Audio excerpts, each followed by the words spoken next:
Iran और America के युद्ध के बीच जो वैश्विक संकट इस वक्त मंडरा रहा है, जिसके चलते एक महीने में 3 बार पेट्रोल के दाम बढ़ चुके हैं। और इस वक्त हम मौजूद हैं देहरादून के सबसे बड़े जो यूनिवर्सल पेट्रोल पंप है वहाँ पर। और मैं आपको दिखाना चाहूँगा कि लगातार जो दाम बढ़ रहे हैं वो उसको लेकर कहीं ना कहीं लोग परेशान भी हैं, क्योंकि ये परेशानी करने वाली बात भी है कि लगातार जो पेट्रोल के दाम हैं वो एक महीने के भीतर कम से कम 3 बार बढ़ चुके हैं। और जो कच्चे तेल को लेकर जो आंकड़े सामने आ रहे हैं वो डरावने हैं, क्योंकि ईरान युद्ध के कारण जो वैश्विक बाजार में अब तक के जो अनुमान लगाया जा रहा है करीबन 50 करोड़ बैरल क्रूड की जो आपूर्ति है वो गायब हो चुकी है। और ये सप्लाई शॉक पहले से ही जो सीमित था और अतिरिक्त उत्पाद भंडार के लिए चुनौती बन गया है। यही वजह है कि जो विश्लेषण है और जो विश्लेषक है वो अब सबसे खराब स्थिति को ध्यान में रखते हुए अपनी जो विश्लेषण किया उन्होंने वो ये है कि जो पेट्रोल का दाम है वो करीबन 150 रुपये लीटर तक जा सकता है, क्योंकि ये जो विश्लेषक हैं वो उनका अनुमान है कि आने वाले समय में ये और भी ज़्यादा बढ़ेगा। यहाँ पर कुछ जो हमारे साथ लोग हैं। भाई साहब, क्या नाम है आपका? सचिन कुमार। आप कहाँ से आए हैं? मैं घंटाघर से। तो क्या काम करते हैं आप? कैमरे लगाने का। जिस तरह से आप ये है कि आपका डेली का रूट निकलने वाला होगा, जिस तरह से तेल की जो कीमतें बढ़ रही हैं आने वाले समय में ये और भी बढ़ सकती हैं, क्या कुछ कहना चाहिए? हाँ जी, 200 तक चला जाएगा मेरे ख्याल से। तो ये अभी हाल में 3 रुपये बढ़ गए इसमें। कहाँ 93 था, 96 पहुँच गया। हाँ जी, इससे काफ़ी दिक्कतों का सामना। हाँ जी भैया, आप क्या करें, झाड़ी मजदूरी कर रहे हैं तो 200 रुपये का पेट्रोल 1 लीटर में कहाँ क्या हो जाएगा भैया, क्या खा लेगा आदमी। हाँ जी, बड़ी दिक्कत होने वाली है अगर आने वाले समय में और बढ़ेगा। हाँ बिल्कुल सर, बिल्कुल इलेक्ट्रिक लेनी पड़ेगी फिर। देखिए यहाँ पर जो कुछ यहाँ चले हम तो कुछ लोग हैं यहाँ पर जो पेट्रोल भराने आ रहे हैं, जिनका साफ तौर से कहना है कि अगर इसी तरह जो तेल के दाम है वो बढ़ते रहेंगे तो कहीं ना कहीं इलेक्ट्रिक की ओर लोगों को जो है वो जाना पड़ सकता है। और भी यहाँ लोग हैं, उनसे बात करेंगे। भाई साहब, क्या नाम है आपका? आदेश। किस तरह से देखते हैं जो एक महीने में 3 बार जो है पेट्रोल के दाम बढ़ चुके हैं, आने वाले समय में ये अनुमान लगाया जा रहा है कि ये और भी रेट पेट्रोल के बढ़ेंगे, तो क्या कुछ कहना चाहेंगे आप? देखिए, आपको पता है वर्ल्ड सिनेरियो क्या है, तो थोड़ा तो हम लोग को एडजस्ट करना पड़ेगा, थोड़ा कंज्यूम करना पड़ेगा, है ना, वेस्ट नहीं करना पड़ेगा। एंड लेट्स सी क्या होता है। पर कहीं ना कहीं ये देखिए, ये ज़्यादा इम्पैक्ट तो नहीं करेगा, बट इम्पैक्ट करता है कि अगर थोड़ा सा भी बढ़ता है तो हर जगह आपको पता है फिजिकल डिफिसिट क्या है अभी, है ना, तो थोड़ा तो बढ़ेगा। और अनुमान ये भी है कि अगर पेट्रोल और डीजल के दाम बढ़ते हैं तो बाजार की जो तमाम ऐसी चीज़ें होती हैं जो इससे सप्लाई, पेट्रोल और डीजल से ही सारी चीज़ें सप्लाई होती हैं, उन पे भी काफ़ी इफेक्ट पड़ेगा और वो भी महंगे होने के कगार पे आ जाएंगे। मैं आपको बोल रहा हूँ एग्जैक्टली वही मैं आपको कहना चाह रहा हूँ कि ये तो बड़ी चीज़ नहीं है, क्योंकि हार्डली 30-40 पैसा पर किलोमीटर का इम्पैक्ट आ रहा है। बट ओवरऑल अगर आप देखिए तो हर जगह कुछ ना कुछ बढ़ जाएगा, है ना, ग्रॉसरी से लेके सारा कुछ, तो ऑब्वियसली जेब पे ही फर्क पड़ेगा सब, है ना। Okay, thank you. तो देखिए साफ तौर से यहाँ पर ये कहना है कि अगर पेट्रोल और डीजल के दाम बढ़ते हैं तो आने वाले समय में और भी चीज़ें हैं जो इससे इफ़ेक्ट करेंगी। और यहाँ पर और भी कुछ लोग हैं, उनसे बात करेंगे। क्या नाम है भाई साहब आपका?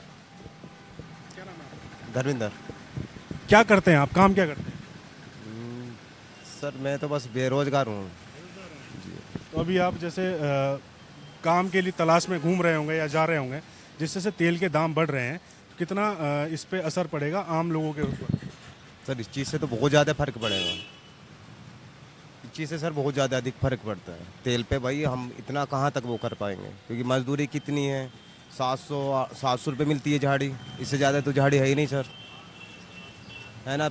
दिन भर खर्च करेगा या आदमी, वही अपना खर्च पानी, कहाँ तक अपना बीवी बच्चों का पेट पालेगा, मजदूरी आदमी तो। कहीं ना कहीं ये भी है कि अगर तेल बढ़ता है, डीजल बढ़ता है, तो उससे जुड़ी हुई जो और चीज़ें होती हैं, राशन पानी सब्जी, ये सब चीज़ें भी धीरे धीरे खुद ही बढ़ जाती हैं। खुद ही बढ़ रही है सर। ये लोगों का भी मानना है कि जो इससे पेट्रोल और डीजल से जो संबंधित चीज़ें होती हैं वो भी कहीं ना कहीं, अगर पेट्रोल महंगा होता है या डीजल महंगा होता है तो वो धीरे धीरे और भी चीज़ों पे, जो ग्रॉसरी हैं, फल मंडी है, सब्जी मंडी है, और जो अनाज से जो आयात होता है वो डीजल और पेट्रोल, डीजल की गाड़ियों से होता है, और पेट्रोल से आदमी रोज़ाना कहीं ना कहीं अपने काम के लिए निकलता है या फिर जो भी उसकी जो दिनचर्या है वो पूरी करता है। तो कहीं ना कहीं इस चीज़ से जो पूरा इफ़ेक्ट है वो पड़ेगा। कि पेट्रोल के दाम बढ़ने की उम्मीद सबको थी, अब बढ़े हैं, आगे और भी बढ़ेंगे, तो इसमें हम कुछ नहीं कर सकते हैं। अब ये है कि जो भी इसका बर्डन है हमारे ऊपर आएगा ही आएगा। बस ये है कि फ्यूल की कमी ना हो, सबको मिलता रहे, यही उम्मीद कर सकते हैं। इससे कहीं ना कहीं और भी जो चीज़ें इससे रिलेटेड हैं उन पर भी इफेक्ट पड़ेगा। तो कहीं ना कहीं जो महंगाई है वो कहीं ना कहीं कमर वो बढ़नी है, वो तो बढ़ेगी डेफिनेटली। फ्यूल बढ़ेगा तो हर चीज़ का दाम बढ़ेगा। टूरिस्ट भी यहाँ पर आप देख रहे हैं कि बाहर से टूरिस्ट भी यहाँ पर घूमने आ रहे हैं। सर क्या नाम है आपका? प्रवीण घोष, कहाँ से आए सर? कोलकाता। सर जिस तरह से अब धीरे धीरे पेट्रोल और डीजल के दाम बढ़ रहे हैं, टूरिस्ट भी जो आते हैं थोड़ा सा क्या इस चीज़ पे भी इफेक्ट पड़ेगा, क्योंकि आप भी बाहर से घूमने आए? ये पूछने वाला कोई क्वेश्चन ही नहीं है, ये तो कॉमन मैटर है। पेट्रोल डीजल के ऊपर एनर्जी है ना, तो एनर्जी का दाम बढ़ेगी तो एवरीथिंग बढ़ेगा। एनर्जी के ऊपर डिपेंड करके दुनिया चल रही है, इंडिया नहीं दुनिया चल रही है। तो एनर्जी के दाम बढ़ने से सब कुछ इफेक्टेड होगा, सब कुछ। सर क्या कुछ मानते हैं कि जिस तरह से अब लग रहा है कि और भी पेट्रोल के दाम इससे और भी आने वाले हैं, क्योंकि जो विश्लेषक हैं वो कह रहे हैं कि 150 रुपये लीटर तक जाएगा पेट्रोल। अब जाना तो नहीं चाहिए, जाना नहीं चाहिए। हमारा गवर्नमेंट की पॉलिसीज़ ठीक नहीं है, उनके अपना पॉलिसी से हम खुद ही मतलब अपना खोदे हुए गड्ढे में जा रहे हैं, और कुछ नहीं। मानते हैं कि पॉलिसीज़ में चेंज करना बहुत ज़रूरी है आने वाले? अब ये सरकार तो चेंज नहीं कर सकती है, चेंज करना होता तो बहुत पहले कर चुके है ना।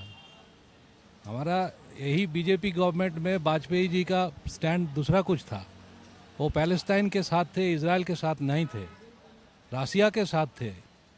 अब इस गवर्नमेंट किसका साथ है बोलिए तो? कि कोई किसी एक गवर्नमेंट के साथ है? किसी के साथ नहीं है। और जिसके साथ है इस गवर्नमेंट, वो उसके पॉलिसी के चलते मेरे गवर्नमेंट वैसे ही चल रहा है। और देश की जितने भी संपदा है सब तो दुनिया भर के लोग लूट के ले जा रहे हैं। अंग्रेज को हम भगाया किस लिए?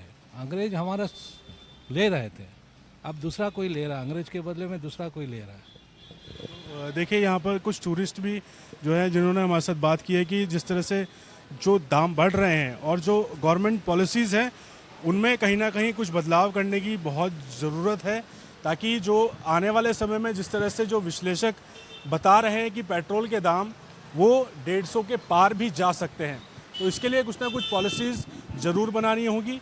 और जो अभी फ़िलहाल में ये बात सामने आ रही है कि ईरान और अमेरिका के बीच जो मध्यस्थता है उस पर कहीं ना कहीं बातचीत हो रही है। बीते शुक्रवार को जो मसौदा है वो तैयार किया गया है। अब देखना होगा कब तक जो ये युद्ध है इस पर विराम लगता है और आने वाले समय में कब तक जो स्थितियां हैं वो सामान्य होती हैं। कैमरा पर्सन निशांत चौहान के साथ रफ्तार मीडिया, देहरादून।